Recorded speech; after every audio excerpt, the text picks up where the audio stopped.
This is the Ohio AgNet from the Voice You Know at the News You Trust studio, sponsored by BASF and Veltima Fungicide. The proven #1 for the toughest corn diseases with long-lasting residual, when you need to be confident your fungicide will perform. I'm Ty Higgins. After being rained out for a few weeks, Ted Logan in Morrow County finally able to get some corn planted in rye that was a bit taller than he was hoping. He's my guest for the latest Cab Cam. I only have 20% of the corn done and maybe a third of the soybeans, but we're pretty much done with harvesting alfalfa hay, so that's good to get that in with this nice weather we're having.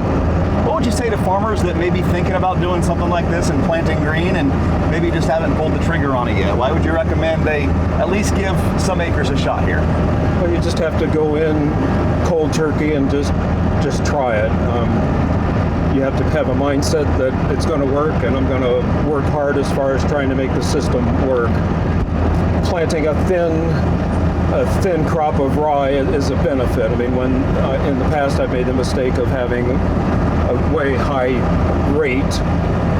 We're not part of H2O Ohio, so I'm just put on a very light rate, and that makes it much easier as far as the tall rye getting through the corn planter. I guess earlier you asked whether I've planted this tall rye before, and yes, I have. I mean, it's not ideal, but it's June 1st or 2nd, and it has to be done. You can watch that full video online now at ohioagnet.com.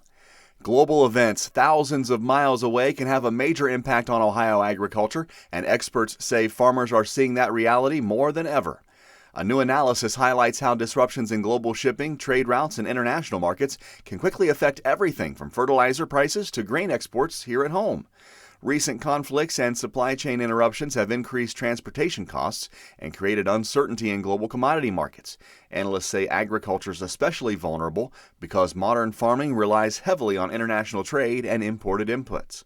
For example, delays at major shipping ports or disruptions in overseas manufacturing can slow the movement of fertilizer, crop protection products, machinery parts, and other essential supplies farmers depend on during the growing season.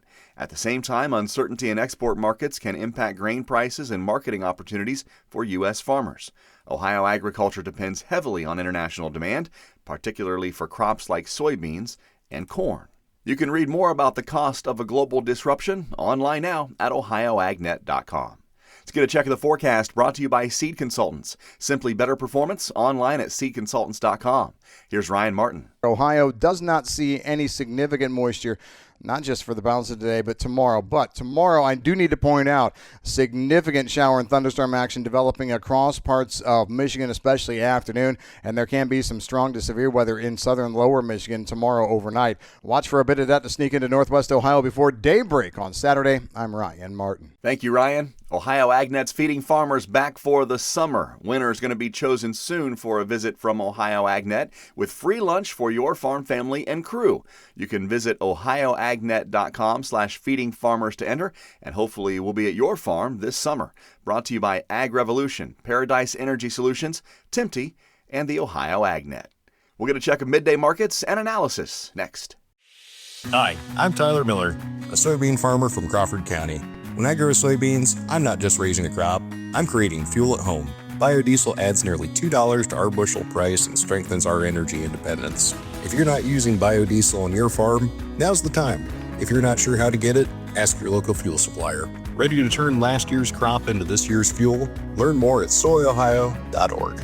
This message is brought to you by Ohio soybean farmers and their checkoff. Be aware, ticks are there. As you head outdoors, remember to avoid tall grass, wear light-colored full-coverage clothing, and use EPA-registered repellent. Be sure to thoroughly check for ticks after you head in for the day. If you find any ticks, remove them carefully with tweezers and watch for symptoms such as fever, headache, or rash. For more information on ticks and tick bite prevention, head over to ohio.gov/ticks. Welcome back to the Ohio AgNet. I'm Ty Higgins, and today's market analysis is brought to you by Louis Dreyfus Company. Excited to bring a brand new soybean crush facility to Upper Sandusky. Learn more about marketing your soybeans with LDC at 574-566-2113. Corn has fallen for 4 consecutive sessions. As the market grinds lower, traders are taking what profits are left from long positions. Though the U.S. sell-off in soybeans has been steep, Brazil's record crop is now hitting the market. Argentina is in the final stages of harvesting a strong crop, and most of its crop will be used for domestic crush programs. This market check brought to you by Seed Consultants, simply better performance, online at seedconsultants.com. Corn for July, $4.23 a bushel, down 8.5. December down 7 3/4 at $4.52 a bushel.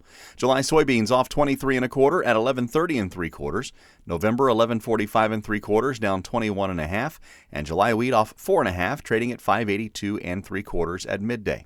June live cattle up 187 at $248.50. August 240.50, up 265. Feeder cattle for September 344.80, up 547. October 557 better at 341.47. Lean hogs for June 95.32, down 72 points. The July lean hog contract off 70 cents at 101.30. This is the Ohio AgNet.